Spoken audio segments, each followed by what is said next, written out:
Kung mayroong tao na mahal mo, huwag mo lang sabihin. Dahil ang pagmamahal ay dapat ginagawa, pinapakita at pinaparamdam. Be the best to the people that you consider the best in your life. Give only the best and not your worst to people who only desire only the best for you. Huwag mo naman baliwalain yung mga taong sobrang minamahal ka. Alam ko po, di dapat nating bayaran yung kabutihan at pagmamahal ng ibang tao. Pero di ba kapag nagmamahal ka, hindi ka nangungwenta.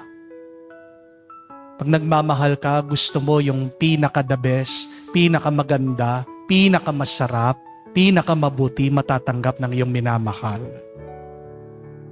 Kapag nangungwenta ka, ibig sabihin, wala ka ng pagmamahal. Kapag nagiging malala na ang iyong ugali, walang pagmamahal sa puso mo. Ginawang rin ang ating mahal na ina sa langit. Ganyan pinakita ng Diyos ng kanyang anak kung gaano siya kamahal.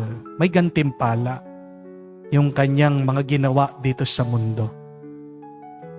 Sana naman suklian natin, di lang kakaunti pero sobra-sobra, paulanan mo naman ng sobra-sobrang pagmamahal at pasasalamat yung mga sumuporta sa iyo, yung mga tapat sa iyo, yung mga hindi nang iiwan sa iyo.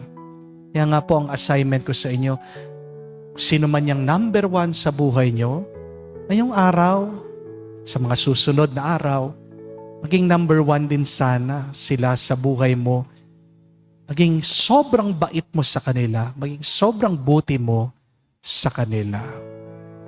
Paranas mo ang langit sa mga taong minamahal mo.